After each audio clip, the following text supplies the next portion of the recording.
नाज़रीन, मौसम की सूरत हाल से आगाह करते चलें कि आज के रोज़ मुल्क के बेशतर इलाकों में मौसम सर्द और खुश, जबकि पहाड़ी इलाकों में शदीद सर्द रहने का इम्कान है। पंजाब और खैबर पख्तूनख्वा के मैदानी इलाकों में सुबह और रात के औकात में धुंध पड़ने का इम्कान है। कल के रोज़ मुल्क के बेशतर इलाकों में मौसम सर्द और खुश, जबकि पहाड़ी इलाकों में सुबह और रात के औकात में शदीद सर्द रहने की तवक्को है। पंजाब और खैबर पख्तूनख्वा के मैदानी इलाकों में सुबह और रात के औकात में धुंध और स्मोक पड़ने का इम्कान जाहिर किया जा रहा है।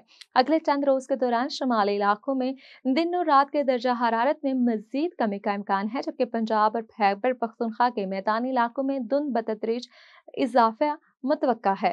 गुज़िश्ता 24 घंटों का मौसम मुल्क के बेशतर इलाकों में मौसम सर्द और खुश और पहाड़ी इलाकों में शदीद सर्द रहा, ताहम पंजाब और खैबर पख्तूनख्वा के चंद मैदानी इस्लाम में धुंध और स्मोक छाई रही। स्कर्दू -11, लय -9, गलगीत कल्लात -6, कोयटा बाबूसर टॉप चित्राल दीर अस्तूर में -3 डिग्री सेंटीग्रेड दर्जा हरारत रिकॉर्ड किया गया।